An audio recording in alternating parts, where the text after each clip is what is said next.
Ngayon is 4 in the morning. This will be my first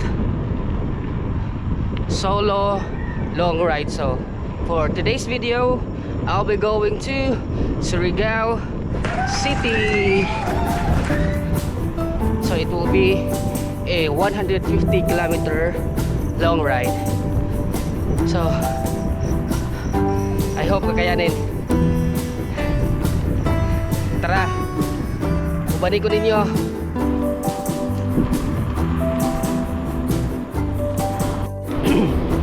So good morning, Butuan City.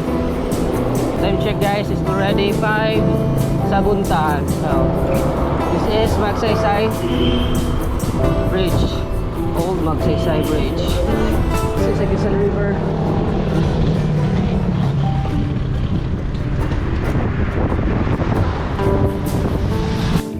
Morning. Sana all kasi lang ay buntag. So ano siya guys, ang rotonda.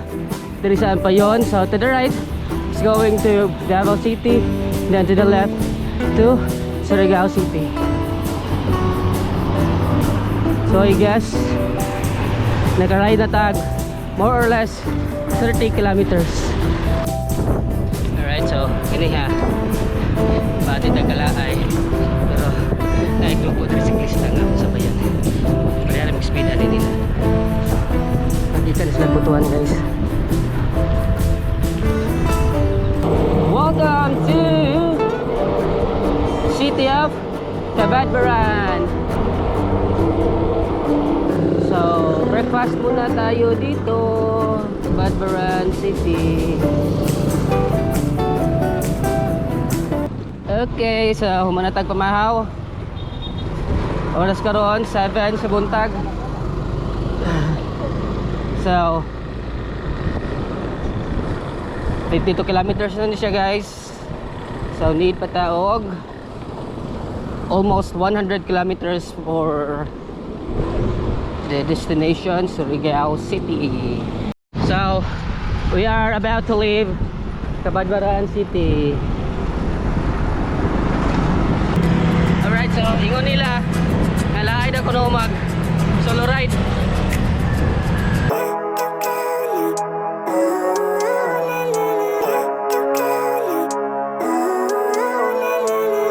Living life, every day, late at night, not okay. All I want, and I pray, all I need are some better days. Fuck me, I'm looking in the mirror, so foggy, but I've never seen clearer. I don't really think anyone can save me, and honestly I'm not really sure I want saving. I like to be my own worst enemy. There's no risk if you don't try at anything, so I'ma just keep buying everything. See you in the next life, hope to be a better me. I don't think that my head's on straight, gotta flip it and grip it and go and get an x-ray. 7:45 sa buntag. So we are still here in TeeBee, municipality of TeeBee. Gikan ko nag-check sa hangin sa ligid sa likod kung ipahanginan kay medyo kulang man. So hopefully dili ta maplatan, ay kapoy kayo. So first realization ako sa solo long ride is that laay ka siya. It is actually a bit boring, especially on flat roads. Patag kay wala kay kastorya. Wala kay makita, wala kay kasabay. So medyo boring siya.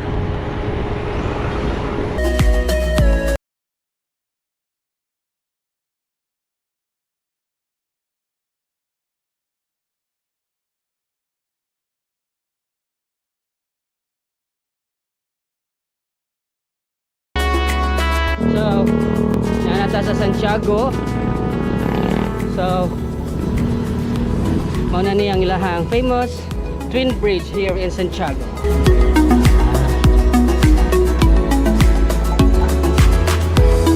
Right, so Santiago na ta guys.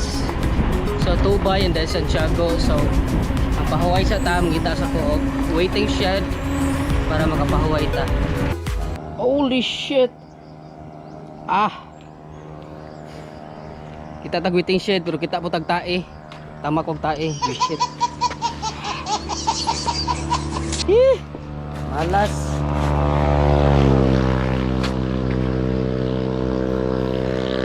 So, pahaway sa kokadiyot. Time check is already 8:20 sa buntag.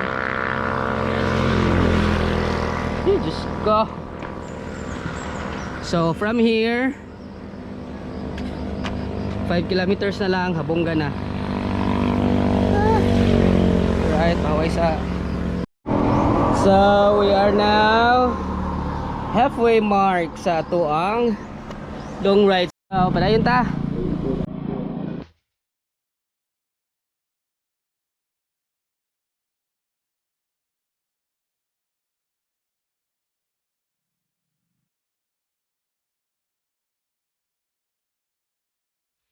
Nagbabadyang paahon.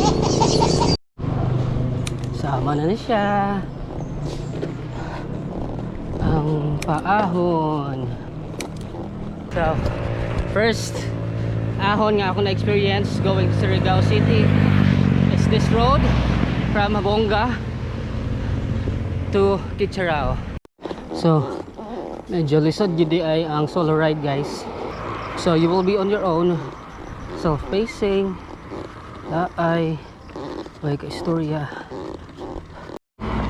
So 92 kilometers na, guys. Ang ato ang biyahe.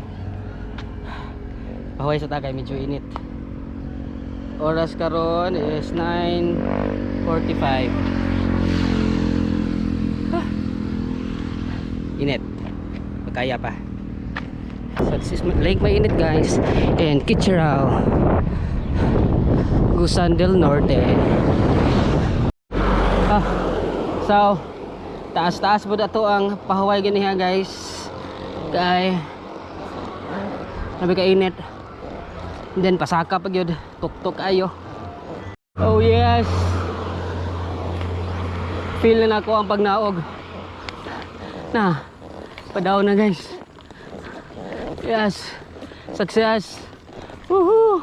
Yan, favorite ko na road sign, Palusong.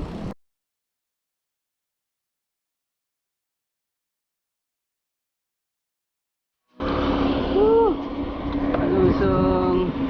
Yan, downhill pa more.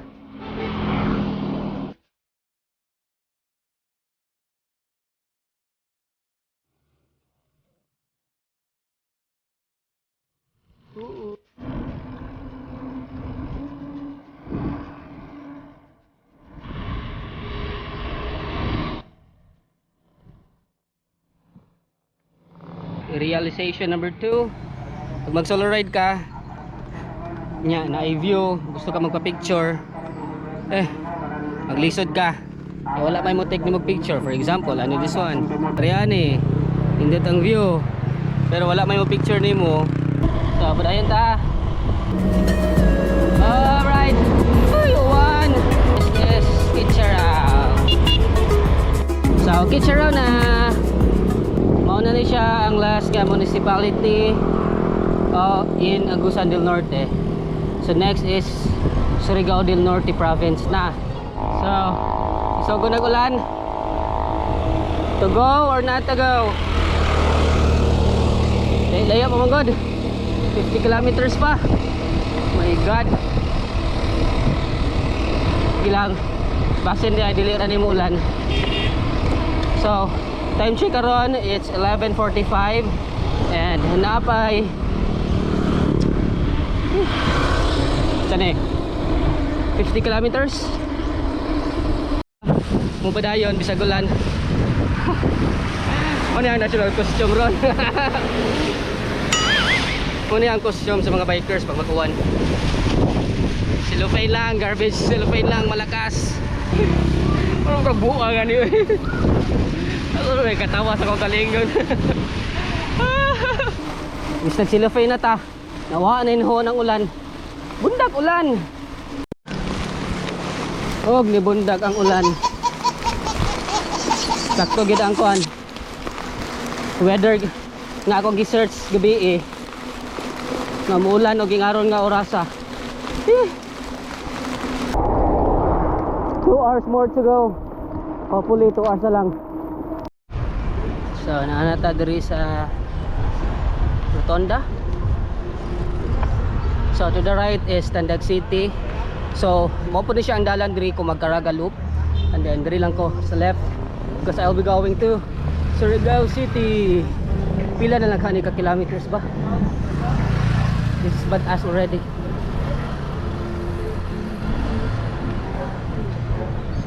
Thanks God.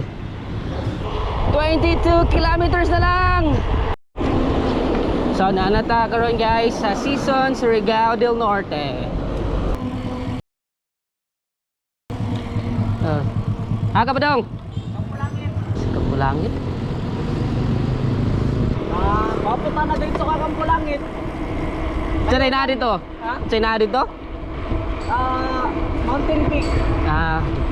Doon. Tourist spot diri ah. Ha? Tourist spot diri ah. Okay. Unsa nga lugar? Malimuno? Unahan Malimuno. Okay. Mga gikan Surigao, mga kuanra. Unahan pa Surigao City? Ha? Unahan pa sa Surigao City? Oh, mga 45 kilometers. Layo ubdi ay no? Ayo gali. Laspag na ko. Oh, lagi. Turot na. Lisa guys, solo ride oy. Nalangan ko na skit siya raw. Aha ko ako kandam. Tapos sa bike, guys. Pabalik mo mayahay na. Masayahay no. Oh.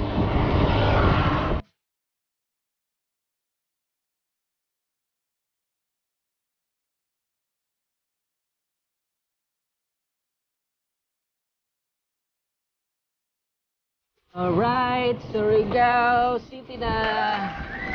Woo! Set.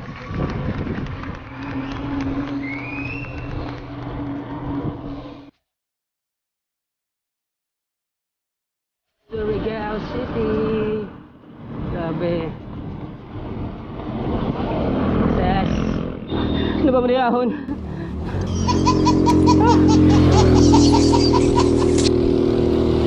So padong ni siya og Mabua Pebbles Beach. Okay. Dire na mo ha. Sige. Pagani mo? Renzi. Renzi.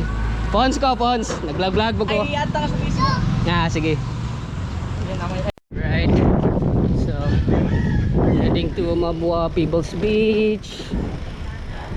Before ko mo adto sa Boulevard. And then Memorial Park niya yata. So where's the Pebbles? Naradiri ba? Yes. Tumoy pa mo da. Pebbles Beach. So mano siya guys ang Pebbles Beach. So it is called as Pebbles Beach. It is because daghan og mga pebbles dere. Ay dagko, ay gagmay.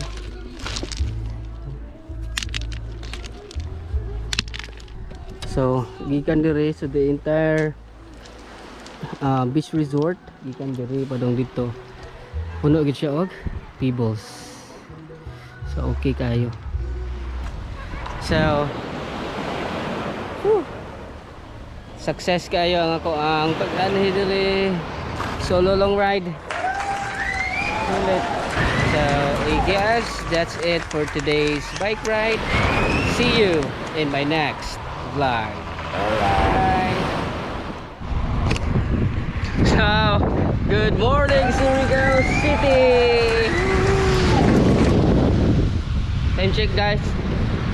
4 sa buntag. So kalit-kalit ka plano. Hindi naman naunta ako mag-ride out. Pero naaman din ay mga kailan ako dire nga muadto na atuan nga tourist spots diri sa Surigao del Norte. So uban na lang ko nila. So this is my second day sa solo long ride. So binga kayong dalan diri sa Surigao. Kanindot lang. Grabe kahayag. Kita mo yung lubot. Ha mo nagpuyo day dito. Sa kwan. Tourist in.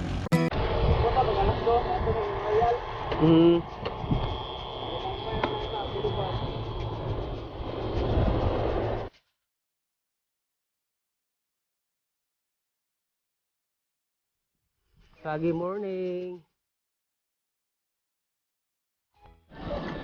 So guys, nisulod na mi diri sa tubod. So this is 2 kilometers dako no from the highway. So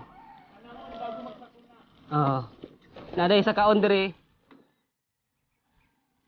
padulong Songkoy Cold Spring. Nah, mo na ni. Right so sa mga pagkatuod diri lang. Tanaw lang mo sa video. Ginuok ko. To ana guys. Saka na gid guys. Hey.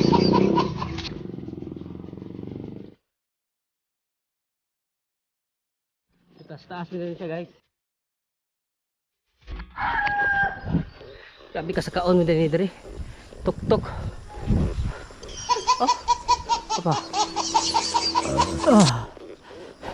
Syarog di maligo. Dili pwede dili maligo diri guys. Sa grabe ka sa kaon. So, muna na siya guys. Tubod. Cold Spring. Oh? Sige, pwede. Tinaw kayo. Ato rami dito sa unahan kay murag lami dito picturean. Paana sa na dito pagawas na dito. Ta dito ang tubod.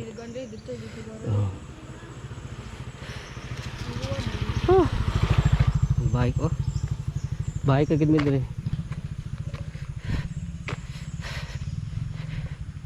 Yes.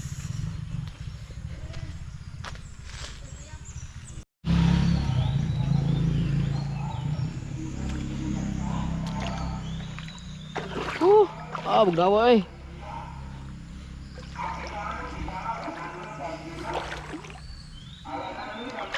So, ano siya ang Songkoy Cold Spring. Lamig guys pa. Mabaw siya pero clear gid siya. And then nagtubod gid po din noon.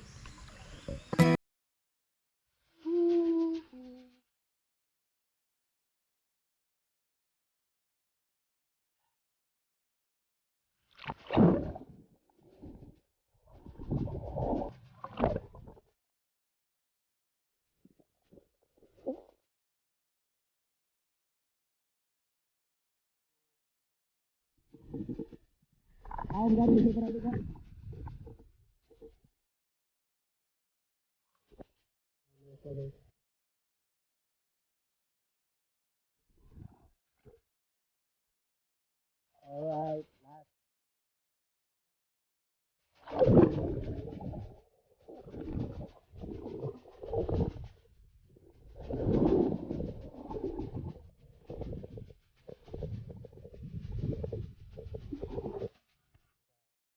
Mana ni dito Songkoy?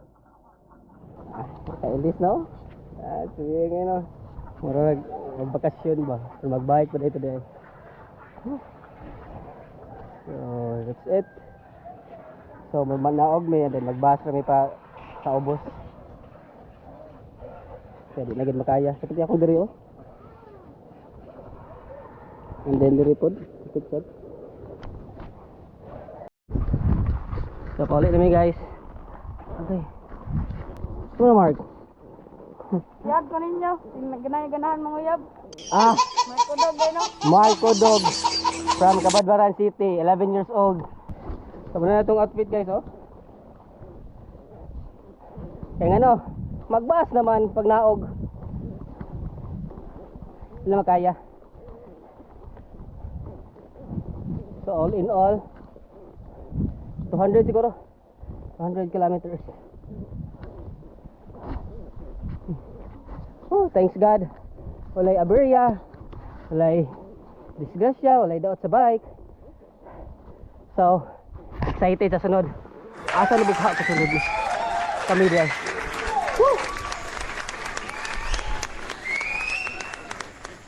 Tila na.